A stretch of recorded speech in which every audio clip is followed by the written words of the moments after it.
Celebrity Artist Features. كي أتفاخر لا لا نحتاج المال News يا from the Nasheed مصطفى World. Top 10 Countdown. الله الله حسبي ربي Sunday جل Lounge with Salma الله. Wahab. اللهم صل على المصطفى حبيبنا محمد عليه السلام. اللهم صل على المصطفى حبيبنا محمد عليه السلام. You are the greatest man we look up to, and I stay faithful. I learn my lessons all through you. The final prophet, he led the way, so we stay true. I give my all and everything. Allahumma salli ala al-Mustafa Habibna Muhammad alayhi salam. Allahumma salli ala al-Mustafa Habibna Muhammad alayhi salam. Muhammad sallallahu alayhi wa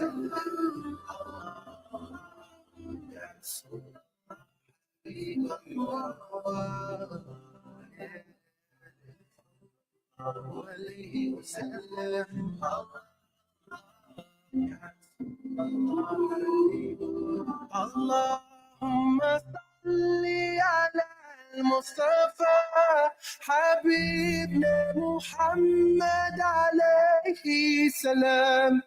اللهم صل على المصطفى حبيبنا محمد عليه السلام.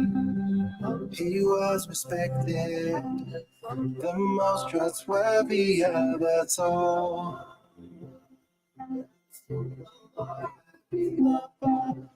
We can never match him, but we try our best and give our all. I give my all and everything. Allahumma salli ala Mustafa Habibna Muhammad alayhi salam. Allahumma salli ala Mustafa Habibna Muhammad alayhi salam. The voice of Saif Adam that you all know and love very well by now, and especially that one too. Allahumma salli ala Mustafa Habibna Muhammad alayhi salam. Saif Adam, UK-based British nasheed artist of Iraqi descent. We all know him, we all love him, and our own technical team in the studio was like, is it the Saif Adam, like the one we play? I said, yes, there he is, the man himself, Saif Adam, joining us for the first time exclusively on Radio Al Ansar. Assalamu alaikum and marhaba. Welcome to the Sunday Lounge. Alaikum assalam. Thank you so much for the lovely introduction, mashallah. After your last visit, we have to obviously mention it's not your first time. We were so lucky and fortunate enough to have you when you did come with the vocal arts team to Radio Al Ansar. But I think we had to share you then with everybody else that was in the studio. So we had to downplay, that Saif Adam is quite known here in South Africa. Very popular indeed. And when we put out the word that you were going to be on the show today, so there was a lot of excitement from the listeners. They've been listening from the beginning. So they're quite eager, and we're going to allow them the opportunity, if they wish to pose their own questions or messages, they're welcome to do so throughout the program as well. So special love from the listeners of Durban and South Africa, our technical crew, and everyone here. Mashallah, my salams to all of you, each and every one of you. Fantastic. Firstly, I must at the onset, when we do any artist feature, we always talk about how did you get into the industry and what somewhat catapulted you in the industry. Somebody like yourself who's coming almost from a mainstream industry as well. You've got that experience. You can hear it in your voice as well. And in all the bios that you could search on you see that you've kind of made a transition into the nasheed industry, the Muslim nasheed industry. If you were to compare the Saif Adam of the beginning to the Saif Adam that we see today in his thobe and his tasbih, tell us about the transition between the two Saif Adams. If they were to meet each other today, what would it be like? Um, it would be like two people being worlds apart. I think there was always the essence in me of doing faith-inspired music, but there wasn't anybody out there doing anything. The only person was Sami Yusuf at the time, and Maher Zain just started. So remember, I'm 40 years old, so I'm like I go back when we first started. So I think what the reason was there was no industry at the time. It was basically people just, working from like home studios and stuff like that. And for me, coming from the mainstream, working in fully fledged studios, like multi-million pound studios and all, it just felt so different transitioning into the nasheed world. And I tried it and I just really didn't kind of enjoy it from an artistic level. So I kind of stepped back out of it and then I continued doing my mainstream stuff. I mean, I'll give you a juicy fact or insider. When I actually first started singing, I actually sent my demos out to all of the, like, there was like YouTube, so there was like Awakening Records. There was a few other record labels at the time. There was something called Mecca to Medina, I believe, and Yusuf Islam's. And I sent a demo out to all of them, and I didn't have one response. Yeah. And I think the reason for that was, like what I said, there was no infrastructure, there was no industry. So even if someone that comes with talent, they don't know how to harness that and build it, everyone's just kind of making it up as they go along. Like it was at that point of the industry where we don't know where it's going to go. And if people ask us what was it that made it successful, they don't know. So I'm very close to the Awakening team now, alhamdulillah, like very close. And we're brothers, we're friends. And every time I used to speak to the founder of Awakening, who actually launched me, and I always used to ask him questions about Al Muallim, which was Sami Yusuf's album. And I used to be like, how did you do it? How did it get to a point where it was in a studio in London and then it just went into a global success? And he couldn't answer it. He was just like, honestly, we don't know. Like it just connected with people and then it just spread. And it just made me realize that it's like that in any industry. Like you can't fake a position, you can fake followers, you can fake views, you can fake all of that. But if the community or whatever craft you're in, if they don't connect with it and they don't resonate with it, then it won't go further than just numbers. It will just be like something that's just numbers and that's it. There's no feeling behind it, no soul behind the brand and the person. So I think that to answer your question, I think that I would see someone who's comfortably Muslim, confident, and unapologetically Muslim in the sense that I'm proud of who I am. I'm proud of that. And I think that in the mainstream, I kind of tried to make an image that I thought that the people wanted to see. I wear my jeans, I wear like my tracksuit, I try and be trendy, but it just and you know what? It never worked. Like it was like yes, there was success, but it wasn't like what it was now. Like when people do something to please Allah, there's more barakah in it. Um, Absolutely. yeah, so that's I suppose that's the answer. It'd just probably be not recognizing the other person in front. But I love that you made that point, and it's so pertinent and it's so important. It's what a lot of people, not just nasheed artists, people in general, influencers, content creators, are all going through. That identity. Do you change yourself to fit in, or you'll find that people are more accepting when you're just who you are, and they're able to connect with you better.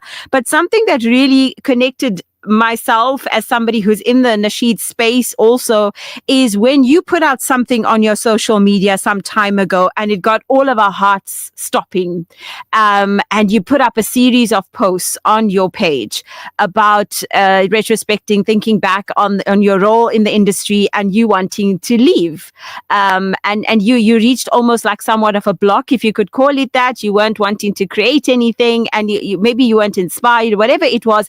And I remember remember coming on radio that day and that week and saying it. I said, Safe Adam, put this out. Go and send him messages on his social media.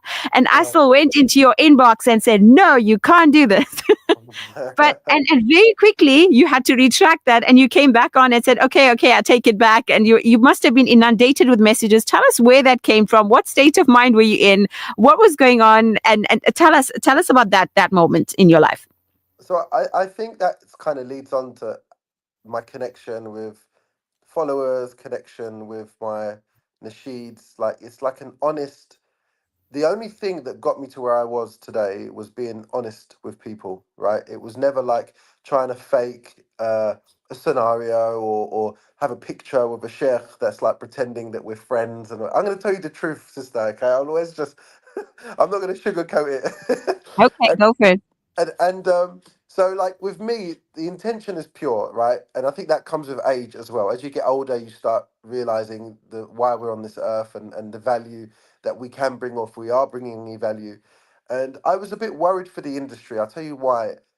I was I fear that, you know, I was getting many bookings, and I was asking promoters or even charities at the time, like this is how sort of Nasheed artists get bookings. I said, look, there's a lot of young talent coming through, and you're not booking them. And they're just like, yes, but they're not as popular as you, or they're not as this and not Mm, as that. And that made me feel very uncomfortable. It was like, so it's just going to be left with me, Saeed, Elias Mal, and that's it. So like in 5 years, 10 years time, what is gonna space what's the space gonna be like, you know? So I kind of wanted to create more space for up and coming artists, because I think that that's was something that we lacked. So when I looked up to Mahir Zain and Sami Yusuf, there was no like open effort to say this is a new artist, give him the stage. It was always like, I want the stages, I want all of this. And I think it was more of a mm, business. And it's not them on a personal level, it's when you're managed by a record label, you have to turn up and do the job. Actually, you don't have a say. And I'm in a very lucky position where it's not that I manage myself, I do have a team, but at the same time, it's kind of a it's my decision. Everything that I do is my decision. Me taking on this interview is my decision. It's not like a record label saying go do it. So I think that I was just fearful of the space in terms of like losing the creativity. Um, I do and I don't. So the second I just, it's like learning, it's like swimming or riding a bike. You know, once you learn how to do it, you can do it again. So no, alhamdulillah, like what's really strange and what confused a lot of people, even myself actually, was that I kind of just everything just kind of exploded and done really well within that last 6 months. And then subhanAllah, something in my head was just like, I want to stop. I just want to stop. And I don't know what it was, to be honest with you. You know, sometimes as humans we don't know the feeling, but I just felt inclined to say, I'm gonna stop. And the reason being was one, maybe I didn't understand the reaction of people or the effect that our nasheeds do. Honestly, I felt that because you can become very desensitized to the stage and putting out nasheeds and all of that. It can become like something that you just do. It's like a factory. Nasheed, video, release. Nasheed, oh, video, mm, release. And I think that it started getting a bit like that. And I think that it's for any advice to any other artist, it's about finding a balance. But alhamdulillah, like the last phase of my career is not focused on views, numbers. It was more so mm, on intention. The second that intention changed or I felt uncomfortable, I kind of turned to Allah and just went with my heart in deciding, let's put a stop on it. Let's put a stop on it. However, it caused a lot of problems. I had parents coming up to me. Sometimes I'm in my local area. And brother, you sent a message out. You can't stop. You can't stop. Reason being is that there's not enough, and this is the issue that I had. They said there's not enough halal vocal only content out there. If I stop, they've got nothing to listen to and share with their children and for yeah, them to enjoy. So I was a bit like, oh, okay. Well, look, my intention isn't to uh, give people like the hunger and they don't and we can't quench that or the thirst of doing nasheeds and they can't quench that, they can't send it because you know the mainstream, it's not like we're at war, but the the amount where the way they churn content out constantly, Yeah. with halal Islamic, there's not many of us. And I think that it's great that stations like yourself, you create a platform for up and coming talent, and it is about the talent, not about how famous you are. It's kind of like, let's support. And I remember your radio station actually supporting me from maybe 2016, maybe in the Durban Yeah, souk. when you came to the souk, yes, yes. We Yeah, we remember when you came on and did Tala Al Badru that time. that's it. And I felt that if I didn't have that platform, and artists, they need to be honest with themselves, and they need to be like, because it gets to a point where you become in demand. Yeah, not, let's not say successful, let's say in demand, right? And then you start losing and forgetting your whole journey and the people that put you on there and stuff. And I just wanted any up and coming artist to kind of value when a radio station speaks to you. These are platforms for you. They're for you and for the community. If you don't utilize them or you ignore them and say, no, I want to go to the mainstream radio and all that, Yeah, mainstream radio don't even want you, and your message isn't for them. It's kind of, let's kind of work inwards within our community, and then it will spread. It will spread out, and I think that it's a global stage. Firstly, I think that the success in UK is always like, if I go to Canada, US, they're singing the same songs. Like, there's certain songs that are very popular, and it's almost like it's one community. Like, forget I'm gonna conquer US, I'm gonna conquer South Africa, I'm gonna conquer.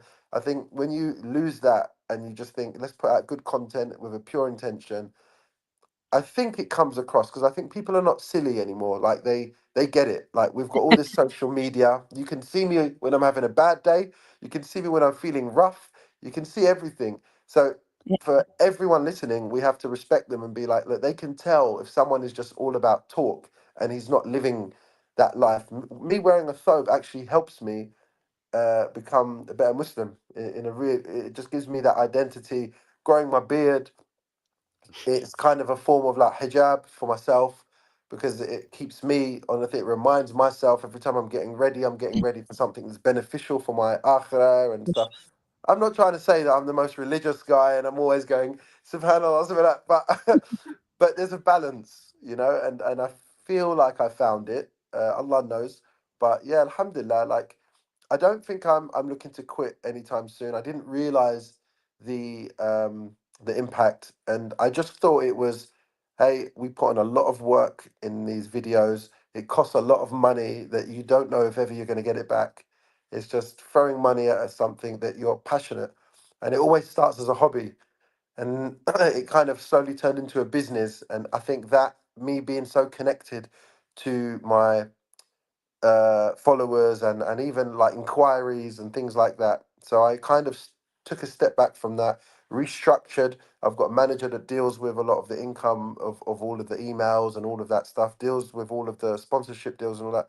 I just focus on my what nasheeds, you put and out. Mm. yeah, yeah, alhamdulillah. When I managed to find that, I managed to feel a bit more of a happier space, because I was responding to emails saying, "Why don't you try this Nasheed artist? He's really good. He's really," and they'll be like, "No, brother, we're inquiring about you." I said, "No, but he's gonna be huge. Watch, he's got some beautiful content."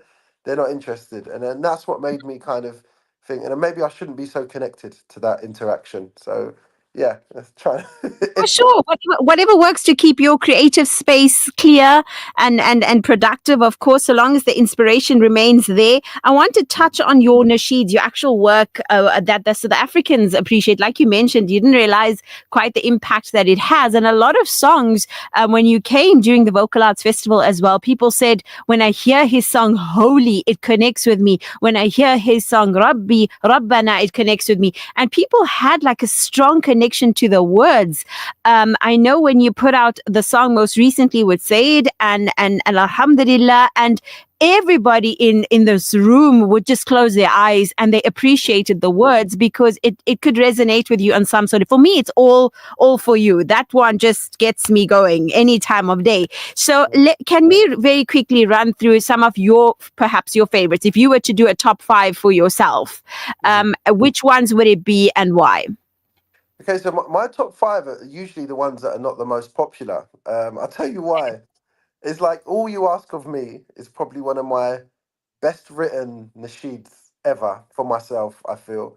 But it's not something that everybody like enjoys. Uh, Okay. they will prefer like Holy. They will prefer Rabbana. They will prefer Allahumma is very popular. Yeah. And Light It Up. They like those tracks and Rabbana. One because certain nasheeds sound really good when you sing together with people, and some nasheeds are really nice when you just watch someone just sing. And I think All For You is one that connected very well. And yeah, it's I think again that is an honest track. That's me spilling my heart out and just speaking to the people, and then lo and behold, many Muslims, like nine out of no, let's say 8 out of 10 Muslims are going through the same things. You know, Yeah. they feel like maybe they're not pleasing Allah in the way they should. What do? Okay, I need to turn back to Allah. I need to turn back to Allah. I need to, and you keep making mistakes. I need to turn back to Allah. I need to turn back, and it's just it connected to people in many different levels. But my ultimate favorite is Breathe, which is on the album, and All You Ask of Me, and I quite like a Rose, which is like a wedding Yeah. one. Yeah. So they're all ones that they're not the ones that people ask for, which is really strange. But at the same time, I didn't even like Holy when it really Holy for me was just like I was supposed to do a video, and it started raining, and that I had a whole plan for like another track. I can't remember which track for the life of me, but I ended up just saying, all right, I'm just gonna go to my friend's shop, and I'll just shoot Holy. I'll just do Holy just like that. And then the team was like, you don't have to do a video, you know. I said, no, I committed. I'm going to do one video every single month. I'm just going to do it. So done it, and then put it up, and then it just went like that, and I was just like, "What's going on?" Like the views it just shot right up, and it was for me. And then the shop kept on saying, "I've got people from South Africa buying caps in the video, and I've got people in Canada," and it's just like, "I don't know what you've done," and I was just like, "I haven't got a clue." He said, "Yeah, I had to change my whole international stuff on the website to make sure I can I can supply for them." I was just like, wow. So is it again like for me, every time I'm speaking for up and coming artists, I'm speaking to the community, and I think for up and coming artists, understand that you never know what is the track is the one for people. So my whole approach in the studio now is not about I'm gonna make the most popular nasheed or this one's gonna be a hit. I actually don't allow that to be said in my session because that can throw your intention off completely. Or we say this is for the Pakistani people, this is for the Arabs, this is for the Bengalis, this is for. I think it's you have to eradicate that and just do what you feel best. Like understand that you have a story to tell, and just be honest. Like don't pretend that you're going through hardships to write the sheets. Go through it, like and write about it, you know? And I think that's why tracks like All For You and Allahumma is wallahi, that's my devotion to our Prophet Sallallahu Alaihi Wasallam. And I Awesome. think you can hear it in the track. I think you can hear it in certain tones of the voices that oh this this brother is like he's really Good now. feeling it. Yeah. And I think that's what allowed that to go, like allowed it to travel just that little bit more. And that's what it is, I suppose. What makes the track do well is one person share it to someone else, shares it to another person, shares it to another, and then it just goes like into it just has a life of its own, you know. Yeah. So finally, what would be your plans for 2025? Can we see you on tour? Can we expect some new singles, a new album? What's the plans for the new year? So the plans for the new year is we're going to go back into releasing every month. So I took a break from that. I used to release a track every month, every 26. Big up the 26 crew. Okay. Amazing like group of brothers. I'm heavily involved in the team. I love it. I'm passionate about it. And inshallah, with 26, I'll be touring. It's important to stay with the original family that you started with, who know me well, who know the intention as well. And yeah, well, inshallah, we'll come back to South Africa. We have a plan. One with the vocal arts, with all the nasheed artists, and also maybe like some sort of intimate gig and stuff, but by myself. I think it's time to have a bit more time on the stage, be a bit more chilled, relax, and let For people, sure. yeah, just to enjoy the nasheeds, and Absolutely. yeah, it's fun. I think next year, 2025, is about doing what you want. I don't know. Basically, imagining like it's my last year. Yeah, we don't know when our time on Earth is done, so I'm going to approach the whole year as if it's the last year that I ever have. So I'm going to put out the content that I feel is going to help the people, and at the same time, it's therapy for myself. Like, it's like that. I need to have a creative output, and for me, it will be that, inshallah. I love that. I love it. So inspiring. And I'm sure this is exactly what the youth around the world, whatever you may be, wherever you may come from, it's going to resonate with everybody. We're all going through, like you mentioned, the same things. It's going to Yeah. connect with the listener in South Africa, like it would in somebody in the UK, like it would somebody in Saudi Arabia, wherever you may be, it surely will. So we wish you all the best, inshallah, for 2025. And yes, we hope and pray that it does include South Africa on your list and we can look forward to something from you in the coming year. Thank you so much for speaking to us, for taking the time out to speak to us today. And we wish you all the best for whatever's to come your way, inshallah. We look forward to hearing you from Saif Adam very soon, inshallah. Shukran. Right. Thank you so much for having me. It's a Thank you. pleasure. Assalamu alaikum. Alaikum assalam. That is Saif Adam himself. That was live streamed on our Facebook channel. If you want to watch the video, Sister Fatima Dawud says, may Allah always keep you steadfast. Ameen.